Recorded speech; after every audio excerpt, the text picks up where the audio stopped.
ఓం మహాగణాధిపతయే నమ. ఓం గురుభ్యో నమ. ఓం శ్రీమాత్రే నమ. పరమేశ్వర స్వరూపమైనటువంటి జ్యోతిష, వాస్తు మరియు ఇతర అనేకమైనటువంటి శాస్త్రములను మనకు అందించినటువంటి మహర్షులకి నమస్కారం. హయగ్రీవ హయగ్రీవ హయగ్రీవేతి యోపధేత్ తస్స నిస్సరతే వాణి జహ్నుకన్యా ప్రవాహవత్. అరుణాం కరుణాతరంగితాక్షీం ధృతపాశాంకుశపుష్పబాణ చాపాం అనిమాదిభిరావృతాం మయూకైః అహమిత్యేవ విభావయే భవానీం. శ్రీమాత్రే నమః. ప్రేక్షకులకి ఆ లలితాంబిక అమ్మవారి యొక్క అనుగ్రహం పరిపూర్ణంగా కలగాలని మనస్ఫూర్తి కోరుకుంటూ మనం ఈరోజు చెప్పుకోబోయేటువంటి టాపిక్ ఏమిటి అని చూసుకున్నట్లయితే, వార ఫలితాల్లో 12వ తేదీ నుంచి 18వ తేదీ వరకు ఉన్నటువంటి గ్రహస్థితి ఏ విధంగా ఉంది, ఈ వార ఫలితాల్లో ఎవరెవరికి ఏ విధమైనటువంటి లాభాలు కలగనున్నాయి, ఏ విషయాల పట్ల జాగ్రత్తగా ఉండాలి, మరియు ఏ పరిహార మార్గం చేసుకోవాలి. అయితే ఈ విషయాలు చెప్తుంది నేనైనప్పటికీ కూడా చెప్పేస్తుంది సాక్షాత్ లలిత అమ్మవారిగా భావిస్తూ ఒక్కొక్క లగ్నం గురించి తెలుసుకుందాం. దానికంటే ముందు అసలు గ్రహస్థితి ఏ విధంగా ఉందో చూసుకుందాం. చంద్రుడు ఈ వారం మనకి 12వ తేదీ నుంచి 18వ తేదీ వరకు మనకి మిథున, కర్కాటక, సింహరాశిలో సంచరిస్తున్నాడు. కేతువు కన్యలోని, ధనస్సులో రవి బుధులు సంచరిస్తూ, రవి 14వ తేదీ మకరంలోకి మారుతున్నాడు. కుంభంలో శని శుక్రుడు యొక్క సంచారం, మీనంలో రాహు, వృషభ రాశిలో గురువు యొక్క సంచారం జరుగుతుంది. మీన లగ్నము, మీన రాశి. మీనం వారి కనుక చూసుకున్నట్లయితే 12వ స్థానంలో మీకు శని యొక్క సంచారం జరుగుతూ ఆల్రెడీ మీకు 2 సంవత్సరాల 3 నెలల నుంచి శని యొక్క ప్రభావం, ఏలినాడు శని యొక్క ప్రభావం మీకు చూపిస్తుంది. అదేవిధంగా రాశిలో ఎప్పుడైతే రాహు యొక్క సంచారం జరుగుతుందో ఇది కాస్త మీకు తెలియని ఒక ఫీలింగ్, అంటే ఏదో జరిగిపోతుంది, అమ్మో ఏంటో అవుతుంది అనేటువంటి ఒక చిన్న భ్రమని అది క్రియేట్ చేస్తూ ఉంటుంది. అదేవిధంగా ఈ వారం మొత్తము కూడా మీకు దాదాపుగా 12, 13 తేదీలు కొంచెం మీరు కమ్యూనికేట్ చేసేటప్పుడు, షార్ట్ జర్నీ చేసేటప్పుడు కొంత జాగ్రత్తగా ఉండండి.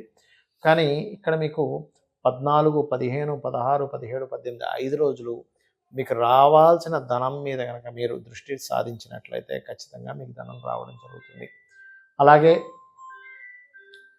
లగ్నరాహు సప్తమకేతు సంచారం జరుగుతున్నందుకు ప్రత్యేకంగా మీరు ఏంటంటే ఏదైనా వ్యాపార సంబంధించినటువంటి విషయాల్లో పార్ట్నర్స్ని తీసుకునేటువంటి అంశాల్లోని, మరియు వివాహ సంబంధించిన నిర్ణయాలకు సంబంధించినటువంటి విషయాల్లోని కాస్త జాగ్రత్త వహించండి. అదేవిధంగా ఈ యొక్క 6వ అధిపతి దశమ స్థానంలో సంచరిస్తూ, ఈ సప్తమాధిపతి సప్తమాధిపతి బుధుడు కూడా దశమంలో సంచరిస్తున్నందుకు ఉద్యోగంలో మార్పులు, ఉద్యోగంలో కాస్త ప్రమోషన్స్ కోసం చేసే ప్రయత్నాలు ఫలించడము ఇటువంటివి బలంగా చూపిస్తున్నాయి. అయితే ఏదేమైనప్పటికీ కూడా ఇంకాస్త మీకు 2వ అధిపతి కాస్త నీచబడి ఉన్నందుకు మరింత ధన అభివృద్ధి కోసం మీరు చేయవలసినటువంటిది కుజగ్రహం దగ్గర దీపారాధన, గోవులకి క్యారెట్స్ తినిపించడము, ఇవి చేయండి. మరియు అదేవిధంగా పార్ట్నర్షిప్స్, జీవిత భాగస్వామ్యం చేసుకునే విషయంలో ఇంకా తప్పనిసరి ఎంచుకోవాలండి. ఇక్కడ తప్పట్లేదు. ఈ గ్రహం కేతు చూస్తే ఇంకొక మే ఎండింగ్ వరకు ఇక్కడే ఉంటాడు, అప్పటి వరకు వివాహం చేసుకోకూడదు, చూడకూడదు అంటే కష్టం అవుతుంది అనుకునేటువంటి వారు ఉలవలు దానంగా ఇచ్చి, నవగ్రహాల్లో కేతు గ్రహం దగ్గర దీపారాధన వెలిగించి, మీకు దగ్గరలో ఆలయం, గణపతి ఆలయం, ప్రత్యేకంగా గణపతి ఆలయానికి వెళ్ళి అక్కడ గరికతో పూజ చేస్తూ, గణపతి ఆలయంలో కాసేపు ఏదైనా గణపతికి సంబంధించిన మంత్రము, ఓం గం గణాధిపతయే నమః అనేటువంటి మంత్రాన్ని స్మరించుకుంటూ, బుధ మంగళవారాలు గణపతికి ఏదైనా ఉండ్రాలు, కుడుములు లాంటివి నైవేద్యం పెట్టుకుంటూ ముందుకు అడుగులు వేయండి. అప్పుడు ఈ సప్తమ స్థానంలో ఉన్నటువంటి కుజగ్రహ ప్రభావం, అంటే సప్తమ స్థానం వైపు ఏమవుతుందంటే, సప్తమంలో కేతు ఉన్నాడు, కానీ కుజుడు వెనక్కి వెళ్ళి సప్తమం మీద ప్రభావం చూపిస్తాడు 4వ దృష్టితో. అలాగా అదొకటే కాకుండా ఈ కుజుడు ఇక్కడుండి ఈ రాశి మీద కూడా ప్రభావం చూపిస్తాడు. వక్రించినప్పుడు ఏమవుతుందంటే అక్కడ ప్రభావం, అది వెనక్కి వెళ్తే దృష్టి ప్రభావం పడుతూ ఉంటుంది. ఆ కుజగ్రహ ప్రభావం కానివ్వండి, కేతువు యొక్క ప్రభావం కానివ్వండి మీ మీద పడకుండా ఉంటుంది. ఇక మీరు నిత్యం చేయవలసిన దేవతారాధన రాజరాజేశ్వరి అమ్మవారి యొక్క ఆరాధన చేయండి, అన్ని విధాలు బాగుంటుంది. చాలామందికి జాతకము ఉండదు, అంటే వాళ్ళు నోట్ చేయరు అనమాట. నక్షత్రము, రాశి, లగ్నము ఏమీ తెలియదు. అలాంటి వారు ఎటువంటి సమస్య వచ్చినప్పుడు ఎటువంటి పరిహారం పాటించాలి, మీకు జాతకం లేదు అనుకుంటే కనుక, మొట్టమొదటిగా చూడండి, సంతానం కలగటం లేదు, లేదా చేస్తున్న ఉద్యోగంలో ప్రమోషన్స్ రావట్లేదు, మీరు కష్టపడుతున్నటువంటి కష్టానికి తగ్గట్టుగా గుర్తింపు రావట్లేదు అనుకున్నప్పుడు మీరు సూర్య ఆరాధన ఎక్కువగా చేయాలి. గోవుకి గోధుమ రవ్వ తినిపిస్తూ ఉండండి ఆదివారాలు. ఖచ్చితంగా గోవులో సమస్త దేవతలు ఉంటారంటారు కాబట్టి ఖచ్చితంగా మీకు పేరు ప్రఖ్యాతలు రావడం జరుగుతుంది. దాంతోపాటు ఓం శ్రీమాత శ్రీ మహారాజ్ని శ్రీమత్ సింహాసనేశ్వరి నమః అని చెప్పి చేసుకున్నట్లయితే కూడా మీకు ఉద్యోగ అవకాశాలు పెరగడం, ఉద్యోగం రావడం కూడా జరుగుతుంది. లేదండి మనకు పేరు ప్రఖ్యాతలు రావాలి అని అనుకున్నప్పుడు సూర్యభగవాను చూస్తూ ఆదిత్య హృదయం ఎలా చదువుతాం అదేవిధంగా సూర్యుడిని చూస్తూ ఓం భానుమండల మధ్యస్థ భైరవి భగమాలినే నమః అనే నామస్మరణ చేయండి. అన్ని విధాలు బాగుంటుంది. అదేవిధంగా మరి కొంతమందికి మానసిక స్ట్రెస్ ఎక్కువగా ఉంటుంది. చిన్న చిన్న విషయాలకే స్ట్రెస్ అయిపోతుంటారు, మానసికంగా ఎక్కువ ఇబ్బంది పడుతుంటారు. అలాంటి వారు మెడిటేషన్ నేర్చుకోండి. అదేవిధంగా కాస్త బియ్యము దానంగా ఇవ్వడము, నదులు చెరువులు గట్రా ఉన్న ప్రదేశానికి మీకు దగ్గరలో ఉన్నట్లయితే అక్కడికి వెళ్ళి కాస్త మరి అలా నదిలో దిగిపోవడం కాదు, దీపాన్ని వదలండి. వీలైతే నీటి కుండను కూడా దానంగా ఇస్తూ ఉండండి. మానసిక సమస్య అనేటువంటి తగ్గుతుంది. ఇంట్లో వాయువ్య భాగంలో బియ్యం బస్తా ఒకటి పెట్టండి. దానివల్ల కూడా కాస్త వాయువ్యానికి చంద్రుడు కారకుడు కాబట్టి మీకు చక్కగా ఆ స్ట్రెంగ్త్ అనేటువంటిది పెరుగుతుంది. మరి అదేవిధంగా ప్రతిదానికి గొడవలు అవుతున్నాయండి, నా లైఫ్లో చిన్నప్పటి నుంచి చూస్తున్నాను ప్రతిదీ గొడవ అవుతుంది అని అనుకునేటువంటి వారు ముఖ్యంగా కుజగ్రహం దగ్గర దీపారాధన చేయడము, కుజుడికి కందులు, కుజగ్రహానికి సంబంధించిన పదార్థం కందులుగా తీసుకుంటారు. కందుల్ని మీకు దగ్గరలో ఆలయంలో ఉండే పురోహితుడికి దానంగా ఇవ్వడం చేయండి. దీంతోపాటు హనుమత్ ఉపాసన లేదా సుబ్రహ్మణ్యేశ్వర స్వామి ఆరాధన, శివారాధన, విష్ణు సహస్రనామాలు ఎక్కువగా వింటూ ఉంటే కూడా మీకు గొడవలు తగ్గుతాయి. దీంతోపాటు లలితా సహస్రనామాల్లో ఓం కర్పూర వీటి కామోద సమాకర్ష దిగంతరాయే నమః అనే నామస్మరణ చేయండి. ఖచ్చితంగా బాగుంటుంది. అదేవిధంగా మీకు వ్యాపారాల్లో రాణించాలి, వ్యాపారంలో రాణించటం లేదు, అలాంటి వారు ప్రత్యేకంగా మీ యొక్క వ్యాపార సంస్థలో నిత్యము విష్ణు సహస్రనామాలు ప్లే అయ్యేలా చూడండి. రెండవది ఏంటంటే వ్యాపార అభివృద్ధికి ఆకర్షణ యంత్రము అని ఉంటుంది.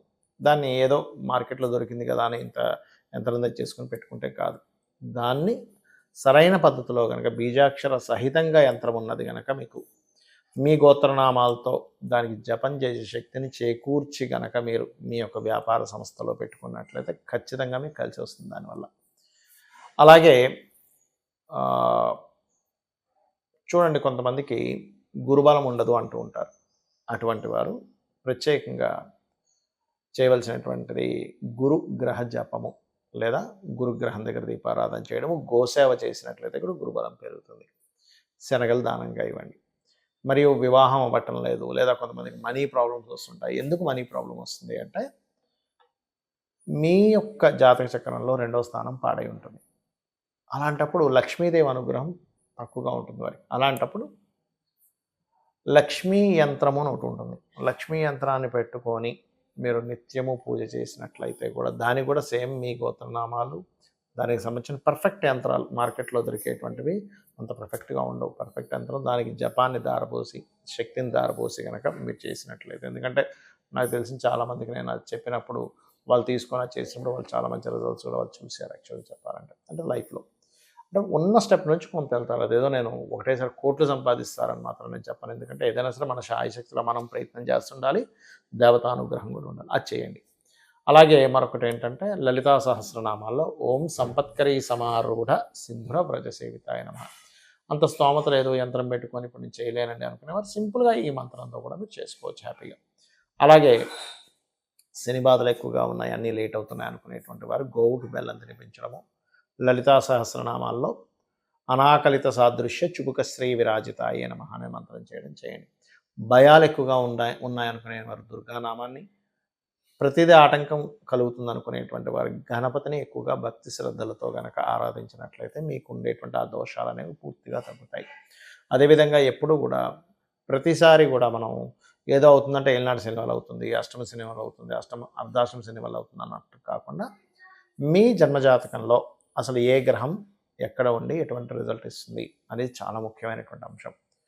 అసలు ఏ భావాధిపతి అక్కడ మూవ్ అయ్యాడు, దానికి ఎటువంటి ఫలితాలు వస్తున్నాయి అనేది క్లీన్గా అబ్జర్వ్ చేసి ఆ గ్రహానికి సంబంధించిన దానము మంత్రము చేస్తే ఖచ్చితంగా మీకు ప్రాబ్లం అనేటువంటిది క్లియర్ అవుతుంది. ఇక అమ్మవారి అనుగ్రహం మీకు పరిపూర్ణంగా ఉండాలని మనస్ఫూర్తిగా కోరుకుంటూ శ్రీమాత్రే నమః.